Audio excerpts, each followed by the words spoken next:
بنای خی گەورە میهرەبان سڵاوتان لەبێ هاوڕێیان لە ڤیددیۆیەکی نوێ گەڕامەوەلاتان کە ئینشاءڵا بە پەنای خوا دەست دەکەین بە دروستکردنی پلەیلیستێک لەسەر ڕەود ماپەکان، یعنی نەخشەی بوون بەو شتی کە تو ئەتەوێت. نامەم بووە دێت لە ڕێ ئەکاونتەکانەوە کە خەڵک ڤیددیوەکانمە بینە لە یوتیوب کە من ئەمەوێت بێمە ئەم بوارەوە نازانم لەکوێوە دەست پێ بکەم و نازانم چی بکەم چۆن بێم تەنها سەرەتاکەم پێ بڵێ وێ من شوا بڕیارم داوە چونکە بەش زۆرە تۆ ئەتەوێت کە بە کابرا بڵێ کاکە چی بەشێک ئەتەوێت فێری چی بیت ئەوە خۆشەڵێ نازانم من تەنها ئەمەوێت ئەمە بەڵام ئێستا منیشەڵ لە ڕێگەی چەند ڤیددیۆیەکەوە هەموو ئەو بەشانەی کە تەڵەبی زۆر لەسەر و بەناوبانگن با بڵێن زیاتر تەرکیزە خێنە سەر کوردستان ڕوونیان بکەمەوە. یەکەم شت کە بە گرنگم زانی دەست پێ بکەم ئەویش ڕۆدماپە عفۆن فرۆنت ئیند دیڤڵۆپمنتە، یعنی دروستکردنی ڕووکاری پێشەوەی وێبسایت. دروستکردنی ئێستا ئەمە با بڵێن ئەمە وێبسایتێکە تۆ پێویستەکات ڕووکاری بۆ دروستکەیت و ڕووکاری پێشەوەی بۆ دروستکەی بۆیە بۆ نمونە ئەمە با بڵێن ئەمە وێبسایتی کڵۆدە بۆ شێ تۆ پێویستەکات ڕووکاری پێشەوە ئەمە ئیشێکە تەبعانێکێکە لەو ئیشانی کە تەڵەبێکی زۆر باشی لەسەرە ئەگەر کەسێک پێشکەوتوی بێ لە ناوێ و کەسێک بۆ نمونە با بڵێن ئاسی زۆر بەرز بێت پارێکی باشیش وەرەگرێ. سەرەتا ئەمێ پێتان بڵێم کاتی ئەوم نییەوەی ڕاستی بێت پرزنتیشنێک دروستکەم یاخود وەکو با بڵێن پاوەپۆینتێک دروستکەم و شتەکان خۆم بە جوانی داینێم هەوڵەدەم پشت بە هەندێک وێبسایت ببەستم بۆیە من ئەم وێبسایتم هەڵبژاردووە نەخشەیەکی جوانی تایە خۆشمەنێک ئضافاتی لەسەرەکەم. سەرەتا ئەگەر بمانەوێت تۆ ئەتەوێت فێری فرۆنتین دیڤڵۆپمنت بیت یعنی دروستکردنی ڕووکاری پێشەوەی وێبسایت چیمان هەیە پێویستەکات زانیاریەکی سەرەتاییت هەبێت سنووسرا وەرکینگ ئۆف ئینتەرنێت بەڵام پێش ئینتەرنێتیش تۆ ئەبێت زانیارێکی سەرەتاییت هەبێت لەسەر ئیش کۆمپیوتەر، یعنی تۆ هیچ معقولێتی کتیانیە ئەتەوێت فێری فرۆنتین دیڤڵۆپمنت بیت و هیچ لە کۆمپیوتەر نازانی بۆیە وا باشترە کۆمەڵێک ئەساسیاتی کۆمپیوتەر بزانیت، یعنی وەکو با بڵێن ئەگەر هەر هیچ نازانی ئەوەشە لەکوێوە دەست پێ بکەی بڕۆ فۆرماتێک بکە چۆنێتی فۆرماتکردن چۆنێتی دیسک پارتیشن چۆنێتی چوزانم دەرکردنی وایفای پاسۆردی وایفای یان کۆماند لاینە تێگەیان شتانە مواسفاتی کۆمپیوتەرەکەت چوزانە ئەم شتانە بکە بۆی کەمێک ئەوکو چاڵنج بۆ خۆ دروستکە باشە چاڵنج بۆ خۆ دروستکە بۆەوەی کە تۆ ها کێشت بۆ دروستە بێ نازانی حلیکی ئەگەڕێ ئیترسوا ئەزانی سێکی شارەزا بوویتە لە کۆمپیوتەر کەمێک دوای ئەوە ئەبێت شارەزایەکش لەگەڵ ئینتەرنێتە هەبێت طبعاً شارەزایەکی ئینتەرنێت دەبێت زۆریش نەبێت شارەزایەکە کێشە نییە. ئەگەر دیقەت بن لەمێ باسی هەنێک شتی کردووە HTTP DNS هۆستینگ براوزەر لە ڕاستی من ئەمانە زۆر بە پێویست نازانم. براوزەر ئەبێ بزانی براوزەر چییە گەر ئێستا باسیکەین براوزەرێک و گوگل کرومە ئێستا براوزەری کەم بەکارهێنم گوگل کرومە لەوانێت تۆ فایرفۆکس بەکاربێنی چوزانم ئۆپیرا بەکاربێن ئەمانە براوزینگنەوە بزانم تۆ هۆستینگە بێ ئەو بزانیت وێبسایت کە دروستیەکەی بۆ ئەوەی بیکەی بە پۆبڵێک بۆ ئەوەی خەڵک بڕواتە سەری و بتوانێت ئەکسیسی بکە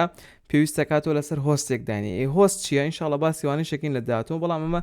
وەکو سەرەتایەک تو ئەبێ هۆستینگ بزانانی ئەبێ براوزینگ بزانی HTTP پرۆتۆکۆلێک ئەبێ بیزانی DNS شەوی بزانی ئەمانە تەنها ڤیددیۆیەکی لەسەر سیکە تەنها ڤیددیۆیەکی لەسەر سیکە تەواو یعنیەوە نییە زۆرە بە شارەزابی تەنها بزانی چییە باشە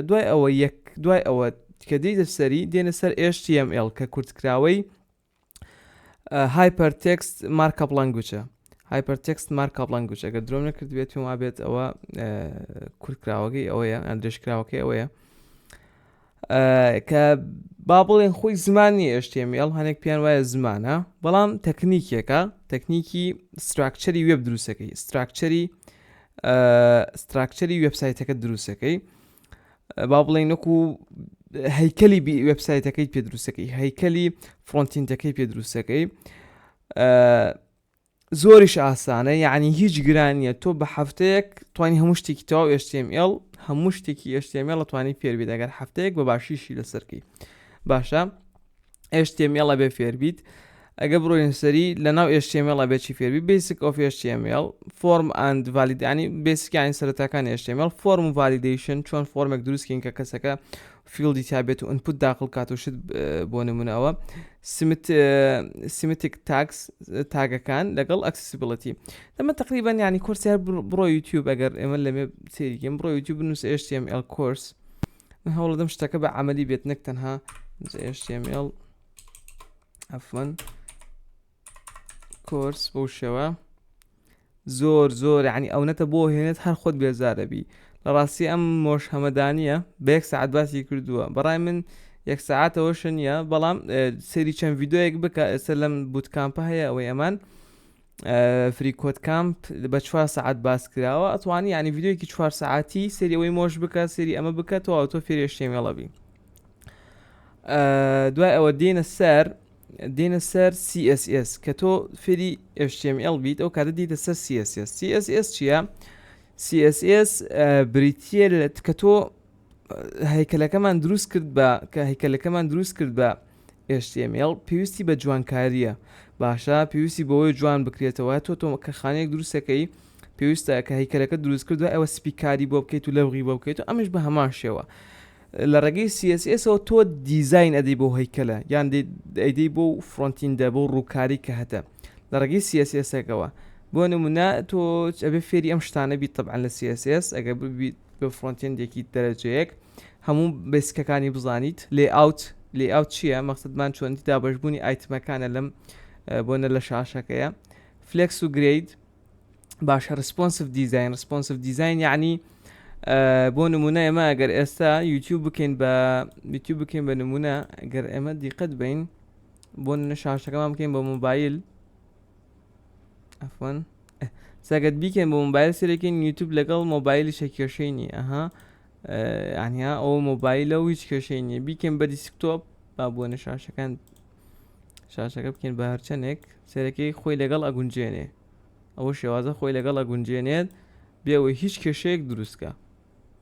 ئەو کردمانەوە بە دیسکتۆپ هیچ کێشەی نەبوو ئەوم پێڵەن ڕسپۆنسیڤ یعنی شاشەکە گەورە بێت بچووک بێت ئەو ڕسپۆنسیڤە هەروەها CSS دیسپلی ئیتر کۆمەڵێک ئەتریبیوتەکان و کۆمەڵێک شتی CSS تۆ ئەبێ بیزانی ئەمیش بە هەمان شێوە هەر لە بڕۆی یوتیوب بنووسە CSS کۆرس زۆرت بۆ هێنێ بە عەرەبی هەیە بە کوردیش زۆرە بەڵام من پێم باشترە سەیری شتی ئینگلیزی بکەن یاخود عەرەبی طبعاً پێشەوەی هەموو شتێک ئینگلیزی یان عەرەبی پێویستەکە تۆ بیزانیت ینی بەڕای من پێویستە کوردیش هەیە کوردیش HTML و CSS کۆرسمان زۆرە بەڵام قەت و ناگەنە ئاستی ڤیدۆ ئینگلیزیەکان یاخود عەرەبیەکان پێشەوەی بڕۆمە سەر CSS فرێموەرک ئەمەوێ بێمە سەر JavaScript مانیش هەیە طبعاً JavaScript کە تۆ HTML و CSS کرد تۆ تەواوە توانیت وێبسایتێک دروستکەی وەکو ئەمە ئێستا ئەمە ئەتوانین بڵێن شتێکی وا توانین دروستکەی JavaScript وەکو با بڵێن حرەکەی پێدات تێگەی وەکو حرەکەی پێدا ئێمە ئەگەر بینە سەر گوگڵ بنووسین HTML and CSS and JavaScript کۆمەڵێک وێنەی تەوزیحی باشی تایە پێم وابێ بەڵێ سام وێنەم زۆر بێجوانە ئەگەر دیقەت بین HTML تەنها سکلتۆنەکەیە یعنی تەنها هەیکەلەکەیە دوای ئەوە CSS ڕنگ و ڕوو پێست و ئەوانەی تایە ینی جوان دەکاتەوە JavaScript چییە brain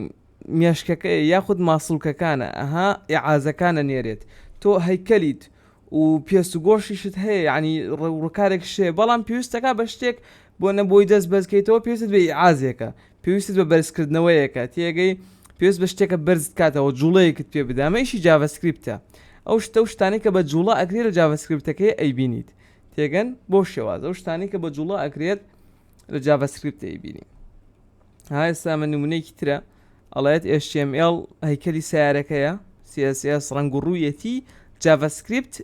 جوڵەکەی پێدا JavaScript مەکینەکەیە جوڵەکەی پێدا باشە تۆش یعنی بەڵام بۆکو سەرەتا ئەتوانی زۆر لەسەر JavaScript نوێسی تاوەکو ئەوە ڕادی لەگەڵ ئیشەکەیە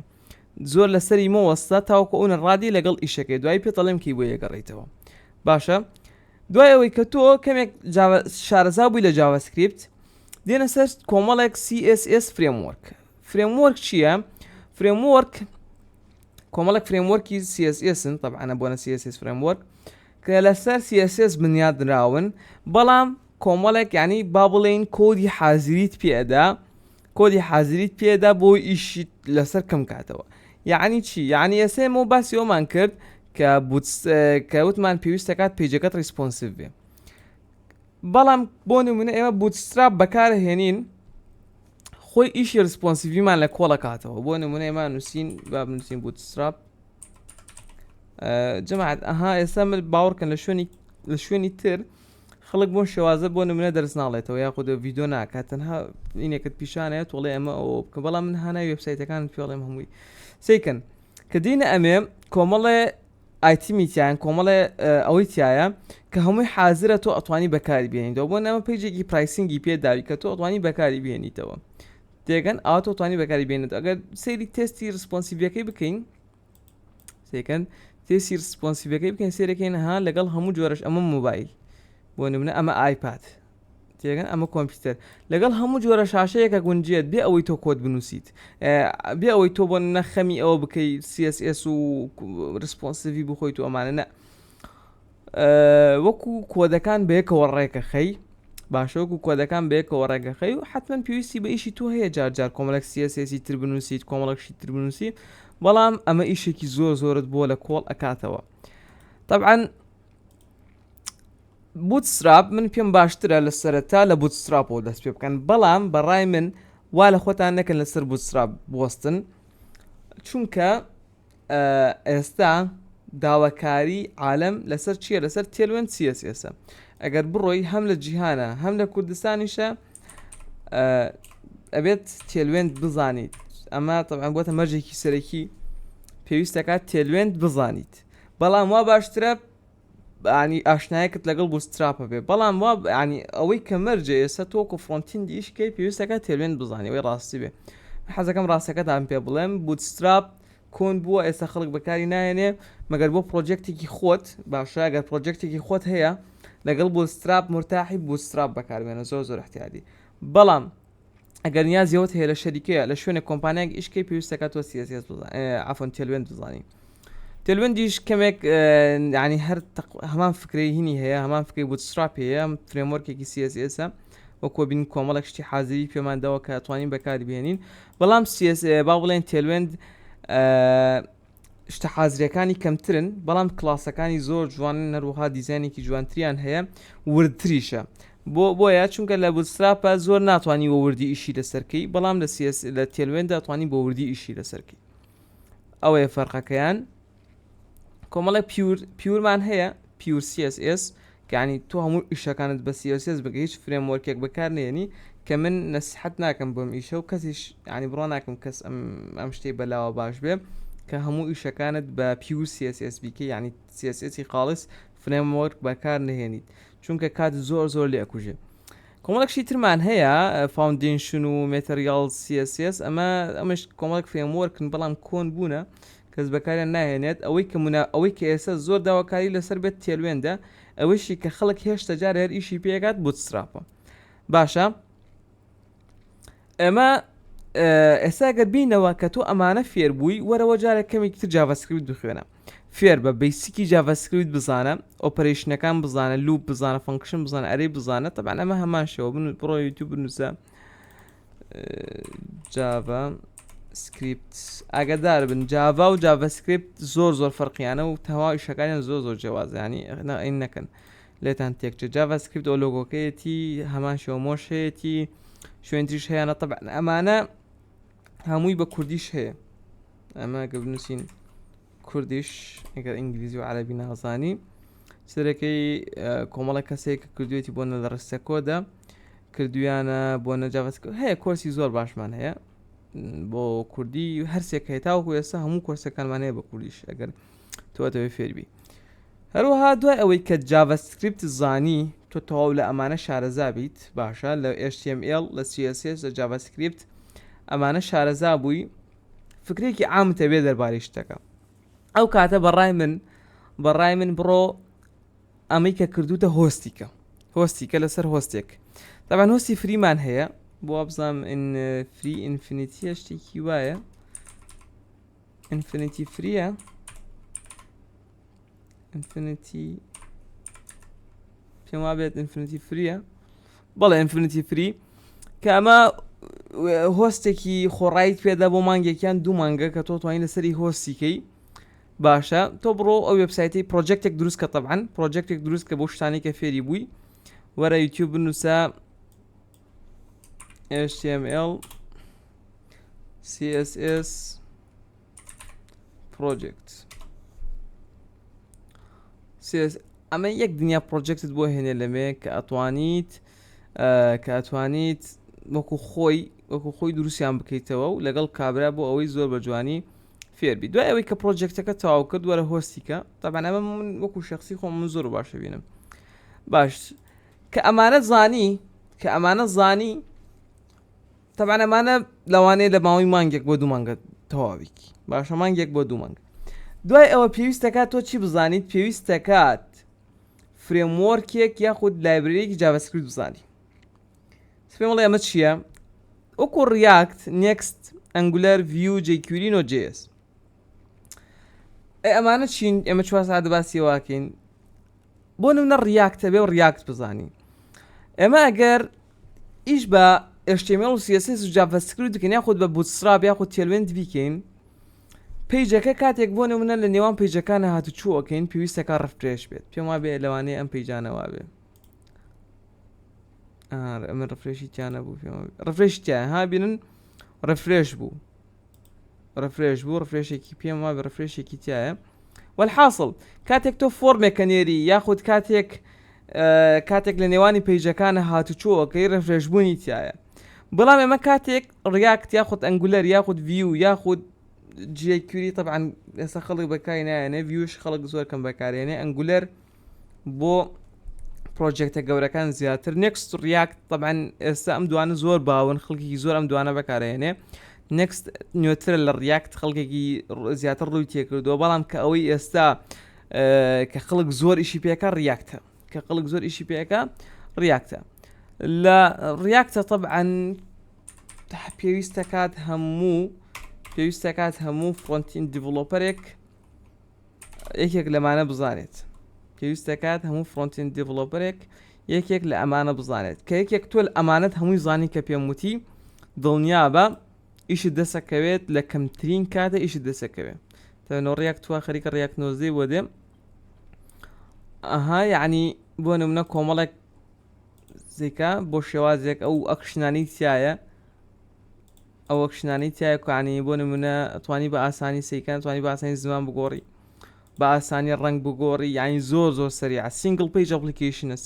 ئەپلیکیشن تێگەن سە بۆ نمونە من بڕیاکت کراوە شتێکی زۆر جوانە بۆ نەکە سێرچەکەی خێرایە. ئێستا ئەمە تەنها بۆ نمونە ناتوانین سێرچێکی خێرا ناتوانی وا بکەی لە